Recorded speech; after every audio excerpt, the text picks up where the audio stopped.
It's been a pretty wild time. It's going very well. Sit down, please. And, What if the end of a war depends on a moving target? Just days ago, the message from Washington sounded crystal clear. Iran must surrender, completely. No negotiations, no compromise. But now, something has changed. Behind the scenes, as U.S. warplanes continue striking targets across Iran, President Donald Trump's demands for ending the war appear to be shifting. The military has its own list of objectives, the White House has its own political calculations, and the world is watching, wondering one critical question. Is there actually a clear plan for how this war ends? Because the deeper you look into this conflict, the more complicated the story becomes. And what we're about to uncover might completely change how you see the situation. So what exactly is happening inside the White House, inside the Pentagon, and inside the mind of the man leading this war? Let's break it down. Now, let's talk about the part of this story that most people haven't heard.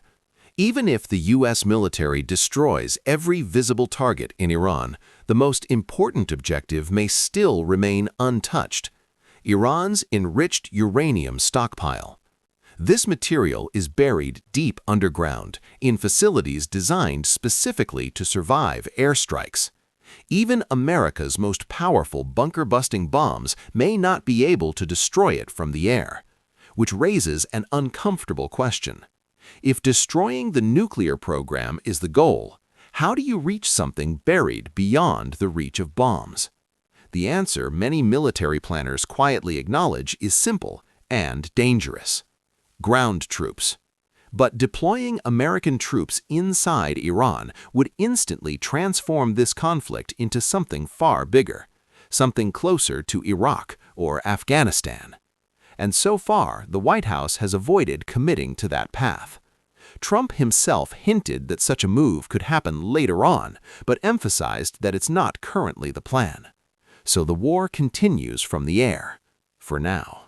Around the world, reactions have been intense and deeply divided.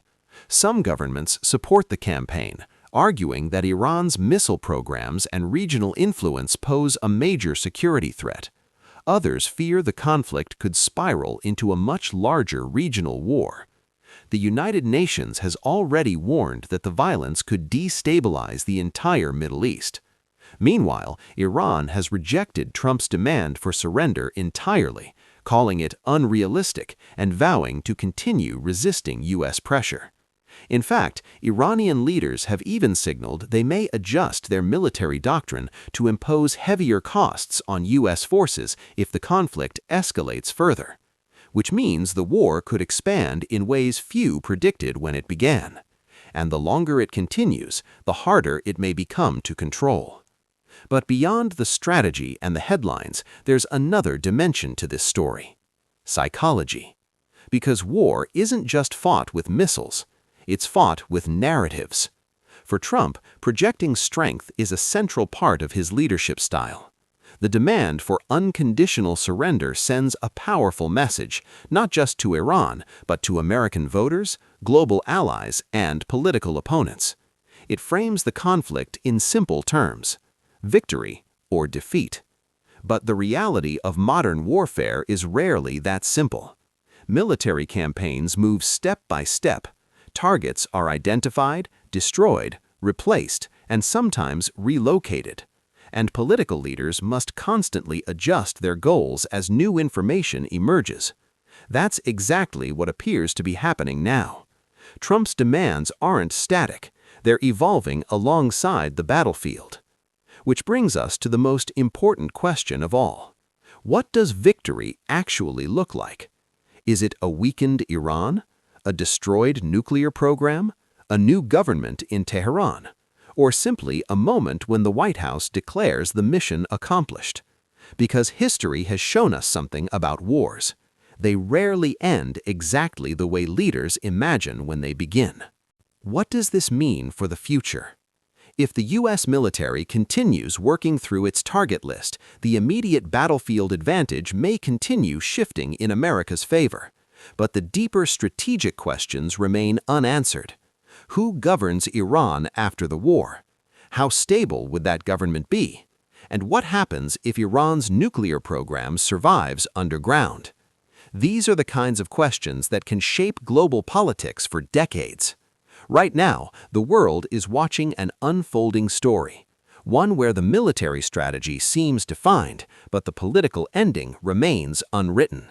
And in modern warfare, that uncertainty can be just as powerful as any weapon.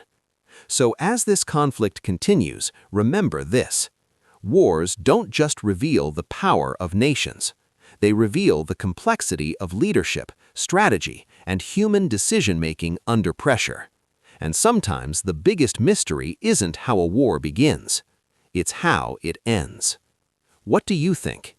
Is Trump's strategy a calculated move, adjusting goals as the battlefield evolves? Or does it signal deeper uncertainty about how this war should actually end? Let me know your thoughts in the comments, because debates like this shape the future of global politics. And if you want more deep dive stories like this, stories that go beyond the headlines and uncover the real drama behind world events, make sure you subscribe to Celeb World Insight, like this video, and share it with someone who loves understanding the bigger picture. And stay tuned, because the next story we're covering might be even more shocking than this one.